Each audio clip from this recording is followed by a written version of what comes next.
people are getting out there, students, of course, and learning associates, the teachers and the management, the leadership, the people, they have been given this role to execute the shared vision and a mission and the standard operating procedures to achieve one mission statement or the goal of that learning organization. So I don't believe in the classroom because I personally believe in for the last couple of decades because school, the classroom is a place where we are caging students. So I personally, in my life, I've been like this school setback. I never been liking my classroom and I never been liking my teachers. And if I would give you this open query and if I'm giving you this opportunity to talk and to think about the classroom. So I'm pretty sure like nobody won't like classroom because as being a student, being a kid, we love freedom and we love to have fun. We love enjoyment. So that's why like for last couple of decades, I decided like I would change the classroom environment. I would bring more fun into the classroom. Even somebody asking me like, what comes first in your life? In perspective of classroom, so I would say the fun comes first into the classroom because without happiness, without bringing fun and happiness into the classroom, you can't inspire, you can't motivate people in the classroom because they are the most important internal client for them. We are out there and we are spending the million US dollars to making the classroom the better environment for because out there we are creating leaders. So that's the most beautiful and the most critical place because we are not out there like to create followers. We are there to create uh, leaders. I strongly believe in for the last couple of decades that leaders are created. We can create leaders because the leaders they have the leadership has its very valuable content, and if someone is following that leadership content, so I'm here to make you sure that you're going to be the leader because leadership is the choice. Leadership is happening in a multiple ways, in a multiple places. Even we see the sports. So the coach job, the coach services are totally changed because the coaches they are playing a pivotal role to make an impact on onto their team. So I'm personally believing like the coaching is the most significant idea. And being a teacher, because students don't like teachers, so we really need to bring paradigm shifting in our job, in our content, the way we get into the classroom. We really need to bring shifting into it. Even I say like we need to bring 360-degree change because the leaders, the teachers, they're the leaders. All right, their job is to help the internal client, the students to think. It's not their job to provide solution. Even it's not the leaders of the teachers' job to give them the tools to find solution. Because like if you see, Adestra School is the top model school in United States. It's the Elon Musk school. And what Elon Musk is bringing with the help of Josh Don into the school, what he is bringing down, that there would be no classroom and there would be just an age group. So no classroom, there's no complex going into the class 1 to class 2 or 3 or 4. So you are supposed to be there. And then they have synthesized their system. So all students, they are supposed to learn through internet using Zoom or using Skype or using different kind of forums. So it's a new implication. This is a new tool. Now we are bringing to the students to learn and to grow up in a new learning environment because the orthodox teaching must be changed, must be replaced with a new modus operandi, with a new model of teaching. So there is no classroom concept, all right? So the students, they are attending their class from their own system, from their own laptop, from their own phones, online, okay? And the second thing, like the course content is really downsized. So they are not teaching a lot of subjects. They are teaching just the coding and the ethics, okay, and the gamification. So the three basic things are their major of the content, what the Josh Don along with the team, like they are focused on. And there are almost like 40, 50 students out there, and there are 4 or 5 teachers. So they are always connected. So the all classrooms are happening through online that teaching. So that's we are bringing more and more technology into the learning environment, into the learning techniques. On the other side, if you see the Ron Clark School, like, wow, this is really amazing because Ron Clark has, in 2006, like, could bring a paradigm shifting in learning. He's always dancing and he's always romancing with the teachers. He is bringing a new kind of environment. He is using the body techniques. Because body is very important. Body plays a pivotal role. Body is 93% of your communication. And people remember how do you say. People don't remember what do you say. So that's why the Ron Clark could bring an amazing technique. He's dancing and he is using his hands and body. He is always moving and he's always bringing fun into the classroom. So if you are a teacher and if you have not yet tuned this channel or this event, so I have a greatest news. Being a teacher, being a principal, being a school leader, so you all are supposed to watch the Ron Clark movie. I'm here to make you sure you will bring a 360-degree shifting in your teaching style. I could bring it for when I noticed when I watched that movie. So it really changed my life. It really changed my classroom environment. I started to think on a different perspective. My mind muscle like started to work differently. I started to believe differently. All right. So the Ron Clark and Adestra School of Elon Musk, like they are bringing the great shifting into the school system. So I personally don't believe in the classroom because classroom is bringing it's like a cage and students don't want to go to the classroom. I interviewed thousands of students personally. I interviewed them in while at the school, while in the breaks. Okay, so I asked them like, hey, what do you want from your life? So I asked many questions, but the one answer was very common. Every student want to go back home, and I asked students, hey, why do you want to go back home? What's the reason? What's the bottom line? So most of my students, they told me why, because we feel great, we feel more elated, and we feel more facilitated when we are back to the home, because home is providing all your facility. You know, the why students want to go back home. One of my students told me, sir, I want to drink coffee. So when I'm at home, like I am while I'm studying, I get bored. So I just, if I'm having craving, so I try coffee. So I want to drink Starbucks coffee, okay? Or I can go anytime outside and I can drink coffee. So one more student told me, because I love to be at home. I love my home. Reason why? Because I have internet facility there. So I can use all the gadgets. I can use iPhone. I can use laptop. I can use my desktop computer. I can use the tablet. So I can use all IT gadgets. All right. While because we have internet at our home. And one of my students told me, so after some time I get hungry because I have no habit like to start my day with my breakfast. So I after studying like in the classroom, I start feeling craving and I start feeling hungry. So I just want to take some other kind of food, not like the foods I'm getting from the canteen or the cafeteria from the school. So I just want to eat something because I want to cook myself. So because I have a kitchen at my home, so I want to go to the kitchen to enjoy my lunch or my break or anything or spaghettis or like the fast food. So a couple of my students that told me, sir, after attending a couple of classes, I feel I get bored or I get, sleepy. So sometimes I get packaged. So I can't sleep in classroom. I can't sleep in the school. So I need my back home. I need to go back my home. Why? Because I can sleep out there. Uh, Welcome to Patricia. Hi.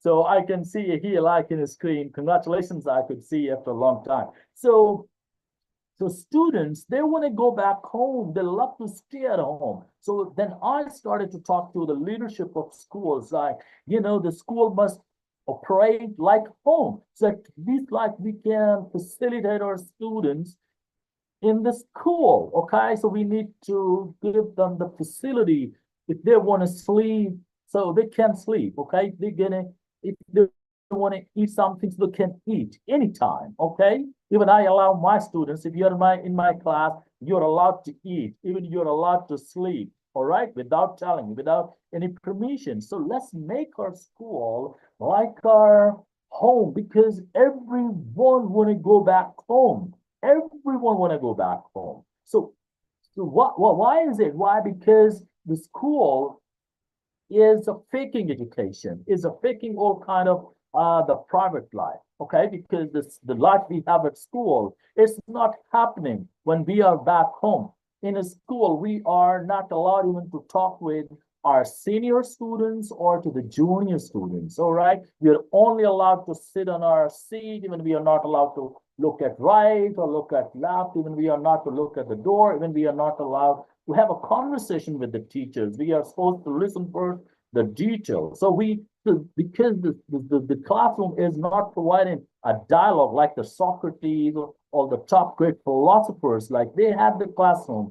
All right, they brought patience, and they brought a tolerance, they brought a self-discipline and confidence and positivity into their classroom. So we are supposed to make our school like our home. Why our students want to go back home? Because they are faking their life. They start believing the life school is providing, that's not the real life. So they want to spend more time with the real life. That's why schools are becoming the passion sucking machines. They are sucking all the passion, because students, they are supposed to study, they are supposed to learn what the content, the management, and the leadership in the school providing to them. So they are not totally free to act. Even they are not free to go from one class to another class. And so we have to redefine our school system. Okay, if we're going to redefine, so I would make sure, then you would definitely would have the two most important modalities for school: the Ron Clark School, the Ron Clark Academy, and the Dexter School. I would recommend to amalgamate both concepts along with the school system what we are having right now, because we are not here to create followers. We are here in the school to create the leaders, because leaders can be created. Leaders have a very special content.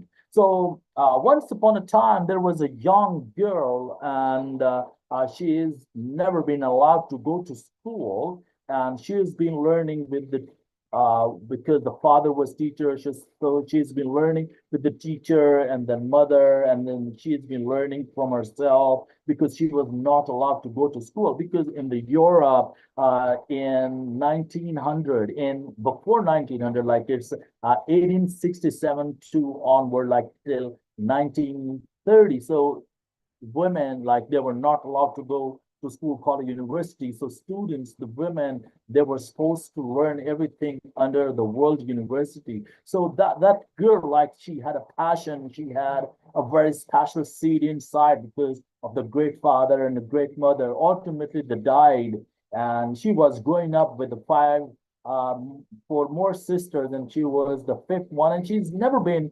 encouraged by the parents, by the father, for learning. Why? Because in that particular decades, in 1860s onward, like the women's, they were not encouraged. So of course, like the parents, they had a fear, like if we could educate our girls, like, so what they gonna do? What's gonna happen, like, if they would be educated? Well, she lost the parents, and she lost one sister. She was agnostic, and she grew when she was just 15. So she started to teach in her village. That story happened in Warsaw, in Poland, the beautiful, beautiful, beautiful country. Even I love the Nigeria most in my life, because The Nigerian people for last couple of decades, they are giving all their sins and they are putting all their sins like to bring the leadership into their culture. And I'm so happy and I feel so elated and I had a great feeling about the leaders and the young and the youth of Nigeria. Well, so that girl, like when she was 19 and she was teaching um, one chief's daughter. They were like the chief of that village of that versus culture. So the girl, like she was teaching one girl, and she was getting some money, and she was living in dilapidated house, like almost the house, like some family was living in that house, and the family left that house. It was not properly constructed, even it has not doors, and she was living with that small amount of money, and she was managing. She had only one Chester because the Warsaw is full of blizzard. It gets very hard, like to live out there because the temperature really goes in minus, and it was really cool. It was a blizzard place on the globe, and she had no cold, she had no fire, even like to manage, even she had no blanket, so she was used to revenge from herself by studying more and more. And many a time it happened like she hid herself under the table along with the books. And she was growing up. Yes, I got the notification. I have last 5 minutes. Well, okay, so she grew up and she was rejected. Why? Because she wanted to get married with that girl like she was teaching. So the mother of that boy, she rejected, and she asked from the village people like, look, this girl want to get married with my son, and my son is studying in France and he's doing like the college and university education. So do you believe like this girl should get married with my son? And so everyone in the village, they denied it, said, no, this girl is living a very miserable life. She even had no money, and we didn't see like the putting on another Chester. So she is living just with this one Chester. Even she couldn't take bath for last 6 months. Whoa. Oh my gosh, like she had a very terrible life. Anyway, she was kicked out from that village. She couldn't get the permission to get married, and anyway, she got the setback, and she's been studying afterwards. She decided like I would study more and more, and then she got the scholarship for PhD, and she went to the France, and there she got PhD, and out there like she could get one British guy. His name was Perry. He was a wannabe professor, and the professor like had a very special seed, and she offered her like to get married, and then they both like I personally feel like they were the most incredible uh, most incredible couple in the history of the world. Why? Because they were the soulmates and they could get agreed like to get married, and that they started to work together and they burned the 10 months the oxygen, and from that they could get the very smallest quantity of polonium, and from that polonium and geranium like they could get the very small quantity of iridium, and that iridium could help, oh my God, to get help to diagnose the cancer. So she was the first lady who could get the first Nobel Prize. Later on, she could get another Nobel Prize on because she was a physicist in she's been an expert in physics, and she could get two Nobel Prizes, one in physics and one in chemistry. And what she could get like with the help of that iridium, she could diagnose the cancer. And the team in the United States, while the audience and the people were there, and they asked like, hey, we need to buy your formula. And she said like, okay, I gotta give this formula free of cost if someone is ready to fix the or to diagnose the cancer of that lady. She is deserving, and she is really done with the cancer back in my village. And she was the same lady who rejected her, who dejected her, and who denied her to get married with a son. And why she wanted to get help, why she wanted to help that woman. The reason why Why? Because she said, if I would have get married with that boy, maybe I would have 4 or 5 daughters, sons, or maybe I would be working in the kitchen. So because of that lady, I could get that two Nobel Prize. So overall, like she shared one Nobel Prize with her husband, Parry. I'm talking about the Marie Curie and the Parry Curie. And later on, she could get one more Nobel Prize, and overall, 5 Nobel Prizes, one into the family. Okay, so that's the greatest leadership story, and because leadership is about the selflessness. Okay, if the level of selflessness is going to determine your level of leadership, your level of pinnacle level leadership, because the pinnacle level leaders, they are ready to give you whatever you give you back. They're always ready to give you at the top. They would love to give you, even you kick them on their toes, but still they love to help you back. Why? Because they're the leaders. Because leader is a choice, and the leader they eat at the end. So the organization, if you're talking about the school leadership, so it's absolutely like any the top corporation or any top company in the world. So they have to work like the leadership culture. So the leader of any school like need to increase its level of lead mean your ability to lead. If you're assume like this is a business and this is your ability to lead, so your ability to lead, okay, so this is a business, okay, and this is your ability to lead. If your ability to lead is that level, so business will grow this level. And if your ability to your capacity increased, okay, so your business will grow, okay. So most of the time people they are on 2.5 leadership or 5 leadership, so they are assumed like if there are the 10 levels of leadership, so you need to increase your ability to lead your organization. So that is only a key.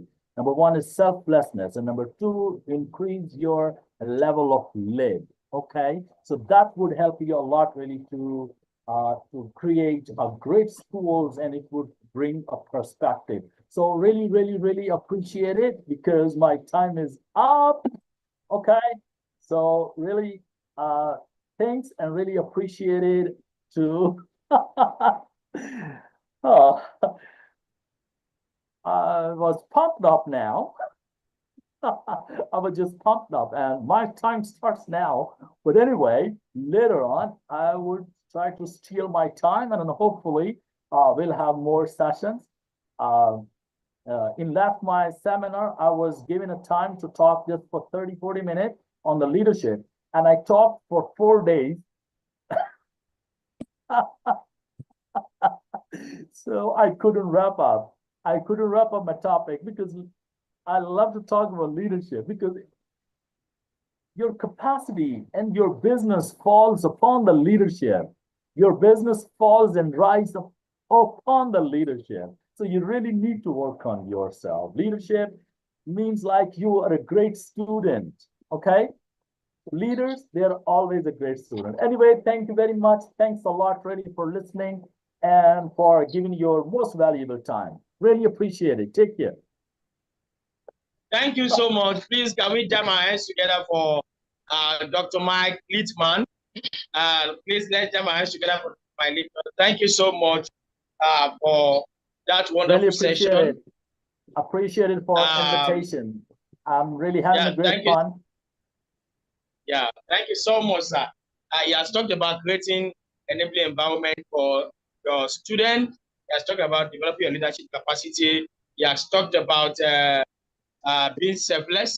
He has talking about creating a wonderful leadership story that can resonate for generations to come as a leader, and so on and so forth. I hope he has set up a foundation that the program or the training will continue to build on.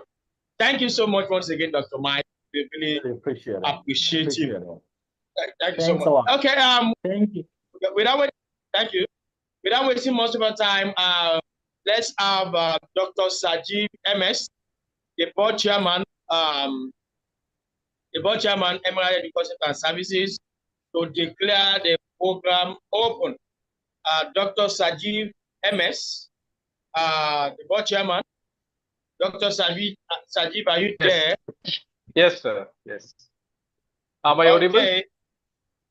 Yes, you're audible. Yes, very good evening to all of you. I'm Dr. Sajiv MS, I'm from India. I am rendered my service as the chairman of the Global Advisory Board of Emerald Energy Consultant Services. Now, I'm very happy to be a part of this grand program, Global School Leaders Program, because we are the educators and we are also the leaders. So we have a great responsibility to do something more to the society. So I appreciate the leaders of this program, and especially special thanks to Professor James sir and Dr. Mike Litman for their valuable suggestions, sir. I think that such a type of program definitely will enhance the potentials of the educators. Now the coming days, we can share our thoughts and our inputs to make a new world. In that way, we can study the creativity and innovation that definitely helpful to our profession. So thank you so much, everyone. With due permission and consent of all the members, I would like to declare open this platform. Now open this platform to everybody. Thank you so much. Thank you, sir. Please, if you can on your video and clap, please. Dr. Sajiv have declared the program open, so we can start the training fully. If you did not declare it open, we are not doing any training at all. Please, if you are there, open your video and let us clap. Open your video and let us clap. So the program has been declared open, and then we start. It can start officially tomorrow. And that's the information. We are going to have the first class tomorrow, God willing. By the grace of God, we are going to be having, by the grace of God, let me share. I want to share the photos. Okay. By the grace of God, tomorrow, we are going to be having Mr. George Neba, who is the founder of Brandway Academy from Cameroon. Mr. George Neba will be talking about personal branding for school leaders. Personal branding for school leaders. So we appreciate him, and then of course he's going to be coming live. So you have to know what is personal branding. How do you brand yourself as a leader, and how do you present yourself? What is branding, and how do you present yourself as a leader? I think that's the first thing to start with. Leadership, presenting yourself as a leader is very, very important. And then we are going to be telling that tomorrow. So, and that's the information for tomorrow. I do not know if you have Dr. Patricia Gonde here. Dr. Patricia Gonde. I don't know if you have. I've been trying to see if you have. Yes, I'm here. I'm here. God, I'm sorry. I would have introduced you. I didn't know you are here, ma'am. Let me do well to introduce one of our board members again. Of course, when it comes to leadership, is an epitome of leadership. He has served in various capacities with numerous achievements, awards, and is well traveled across the globe. And of course, he's one of the facilitators of this leadership program. She'll be coming on later on to teach us one of the sessions. I'm so happy to have Dr. Patricia Gonde here. She'll be giving us the closing remark, of course, encouraging us as leaders. Of course, she's also a leader herself. She's the director of a school in Harare, Zimbabwe. And of course, so she knows she's well experienced as well. Of course, she has groomed people in leadership. So let's welcome Dr. Patricia Gonde as she gives us a closing remark. Excuse me, Thank you. Sir, I have a request to all the members. Please just open your camera. I will take a wonderful scene of our togetherness. Okay, okay. Please open your thank you, cameras. sir. Please, members. Please, members. Please open your camera. Okay, okay. Okay, please, everybody should open their camera. We are expecting that you open our camera. Okay, thank you. Thank you, sir. Thank you so much. Okay, thank you so much. Okay, Dr. Patricia, over to you.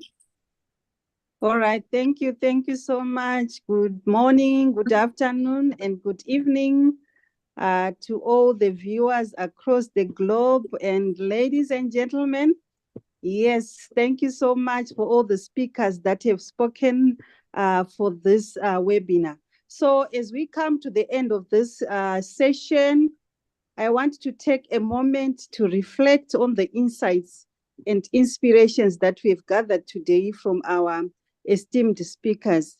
First and foremost, I extend my deepest gratitude to our distinguished speakers today, Professor James Bamwesa and Dr. Mike Litman, for their invaluable contribution.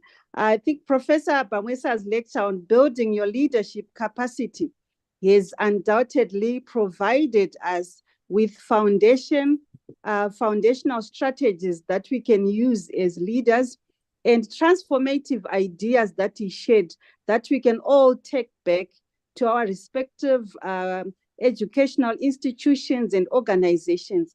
You can all agree with me that his insights into the core values and essential skills needed for effective leadership are not inspiring, but they are also actionable. We can apply them to all our educational institutions we belong to in any organizations.